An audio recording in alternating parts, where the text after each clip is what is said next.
কতটা সুন্দর হয়েছে দেখুন, আর কতটা লোভনীয় দেখতেও হয়েছে।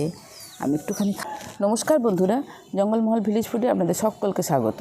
বড়দের প্রণাম এবং ছোটোদের ভালোবাসা জানাই। আশা করি সবাই ভালো আছেন। আজকে আমি আবার চলে এসেছি আরেকটা রেসিপি নিয়ে।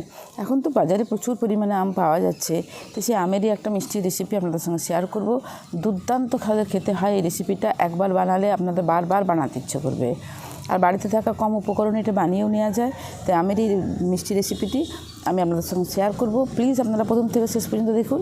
আশা করি আপনাদের রেসিপিটি ভালো লাগবে। ভালো লাগলে জঙ্গলমহল ভিলেজ ফুড চ্যানেলটিকে লাইক, কমেন্ট, শেয়ার করবেন এবং প্লিজ সাবস্ক্রাইব করে দেবেন। যারা ফেসবুক থেকে দেখছেন তারা প্লিজ পেজটিকে ফলো করে আমার সঙ্গে থাকবেন। তো চলুন শুরু করা যাক আজকের রেসিপিটি।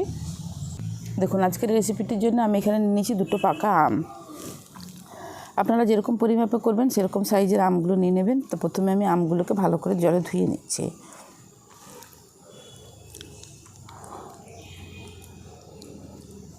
এরপর আমের যে পাল্পটা আছে সেই পাল্পটাকে বার করে নেব এবং বার করে নিয়ে আমি মিক্সিতে এটাকে পেস্ট করে নিয়ে ফিরে আসছি।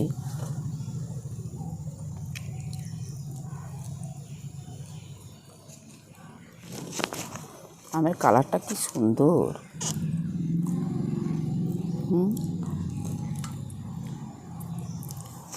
আর কি সুন্দর গন্ধ আমটার।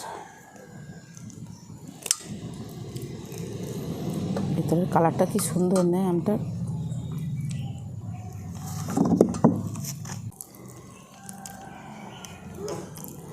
এই দেখুন, আমটাকে আমি পুরোটা ছাড়িয়ে নিয়েছি। এরপর এরকম একটা মিক্সিং জার নিয়ে নিয়েছি। এরপর আমি এই আমের পাল্পটাকে এর মধ্যে দিয়ে দিচ্ছি।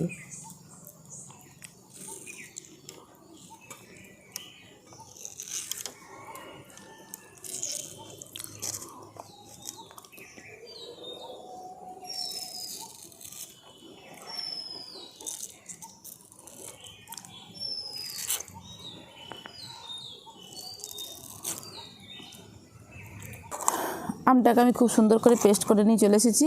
দেখুন, এই দেখুন, আমটাকে আমি খুব সুন্দর করে পেস্ট করে নিয়ে চলে এসেছি।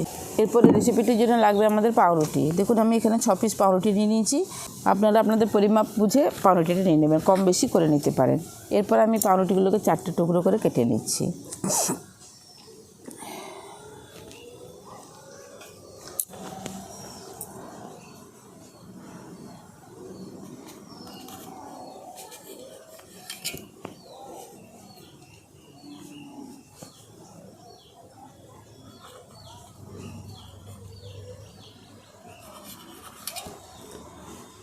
দেখুন, এইভাবে আমি 4টে টুকরো করে কেটে নিয়েছি।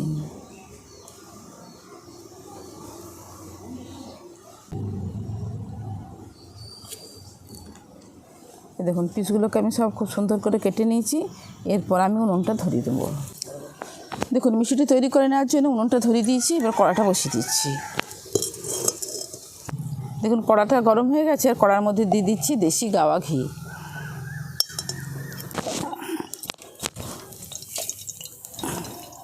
এই যে পাউরুটিগুলোকে আমি কেটে রেখেছিলাম, এই পাউরুটিগুলোকে আমি হালকা করে একটু এই ঘিয়ের মধ্যে ভেজে নেব।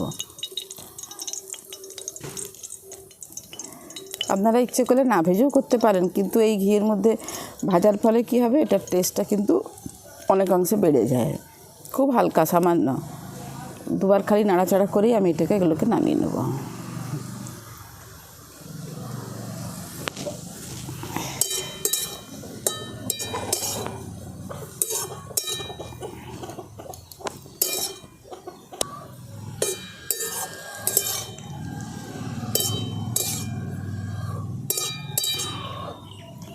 দেখুন, ঘিয়ের সাথে আমি সমস্ত কিছু খুব ভালো করে মিশিয়ে নিয়েছি। এরপর আমি এগুলোকে নামিয়ে নেব।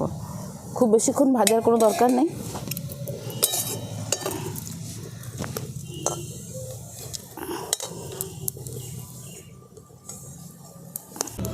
এখানে দেখুন, আমি নিয়ে নিয়েছি 1 লিটার দুধ।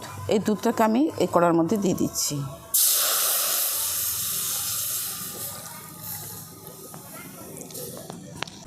এবং দুধটা হালকা গরম হয়ে গেছে। এই হালকা গরম অবস্থায় আমি নিয়ে নিয়েছি এখানে 1 প্যাকেট গুঁড়ো দুধ। এই দুধটাকে আমি এর মধ্যে দিয়ে দেবো, যাতে করে খুব তাড়াতাড়ি ঘন হয়ে যাবে এবং দুধের টেস্টটাও কিন্তু অনেকাংশে বেড়ে যায়।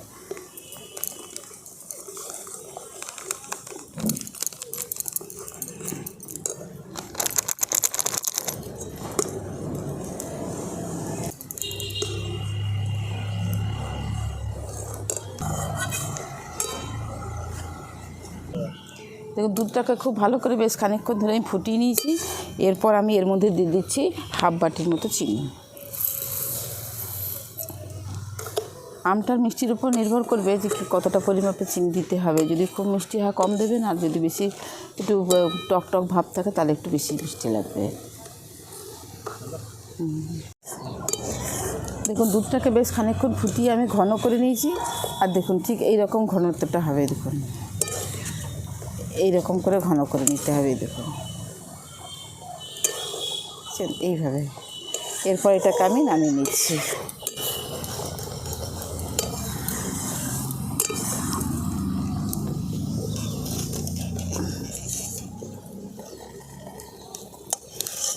দুধটাকে ঘন করে নামিয়ে নিয়েছি।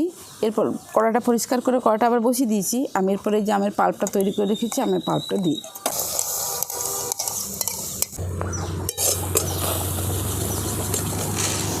দেখুন এর মধ্যেও আমি দিয়ে দিচ্ছি সামান্য পরিমাণে চিনি। যেহেতু আমি ওই দুধের সাথে দিয়েছি আর আমটার সাথে আমি ওই জন্য অল্প একটুখানি করে চিনি দিচ্ছি। তবে আমটা কীরকম স্বাদ সেটা বুঝে আপনারা চিনিটা দেবেন।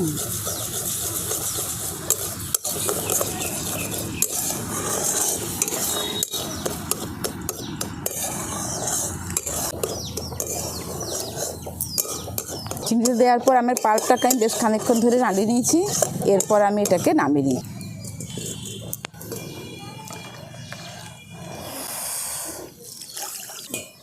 এই দেখুন সমস্ত কিছু রেডি করে নিয়েছি। পাউরুটিগুলো ভেজে নিয়েছি, দুধটাকেও রেডি করে নিয়েছি, আমের পাল্পটাকেও রেডি করে নিয়েছি। এরপর যেভাবে বানাতে হবে দেখুন এরকম একটা জায়গা নিয়ে নেবেন। যদি আপনাদের কাছে চৌকো মোড় থাকে তাহলে খুব ভালো হয়। তো আমার কাছে নেই বলে আমি এরকম একটা থালায় নিয়ে নিয়েছি। এরপর প্রথমে আমি এই পাউরুটির টুকরোগুলোকে দিয়ে দিচ্ছি।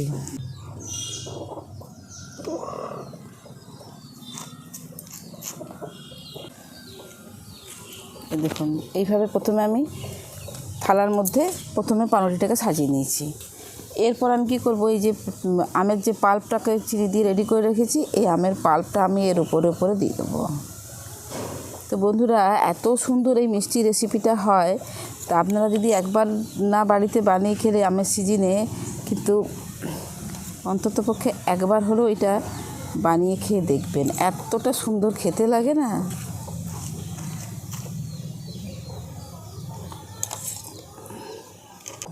দেখুন খুব সুন্দর করে আমি আমের পাল্পটা দিয়ে দিয়েছি। এবারে এর ওপরে আমি আরেকটা করে এইভাবে সাজিয়ে দিচ্ছি। এরপরে দুধটা ঘন করে রেখেছি। দেখুন দুধটা একটু ঠান্ডা হতে আরও কতটা ঘন হয়ে গেছে দেখুন। এরপর এই দুধটাকে আমি এর উপরে দিয়ে দিচ্ছি।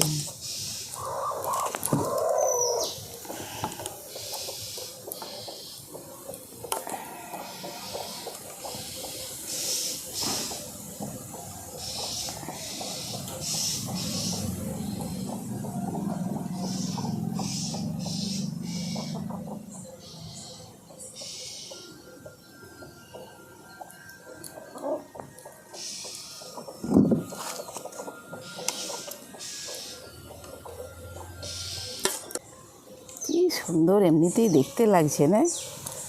এটা খেতে যা সুন্দর লাগবে না। দেখুন সমস্ত দুধটা যে আমি ঘন করে রেখেছিলাম পুরোটাই আমি এই পাউরুটির উপরে খুব ভালো করে দিয়ে দিয়েছি। এরপরে এই যে অল্প একটুখানি আমের পাল্প আমি রেখে দিয়েছি, এরপর আপনারা একটুখানি এগুলোকে একটু সাজিয়ে দিতে পারেন এইভাবে দিয়ে, জাস্ট এইরকম একটু করে মাঝে মাঝে একটু করে এইভাবে দিয়ে দিতে পারেন। এতে করে কি হবে, দেখতেও খুব সুন্দর লাগবে। আবার এই দেখুন কি সুন্দর দেখতে লাগছে বলুন তো। দাঁড়ান,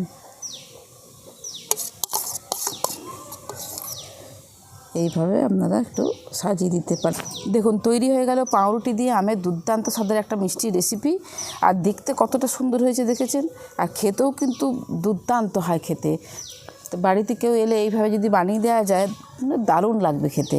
তো এবার আমি দেখাচ্ছি, দেখুন মানে কাটলে কীরকম দেখাচ্ছে দেখুন। এই দেখুন এইভাবে তুলতে হবে, দেখেছেন ভেতরের আমের পাল্পটা দেখুন। এই দেখুন কীরকম লাগছে দেখতে, কীরকম লাগবে বলুন দেখি খেতে।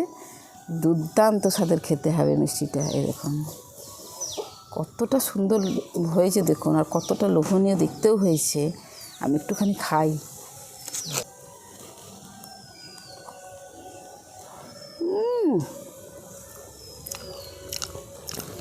সুপার হয়েছে খেতে, সুপার হয়েছে।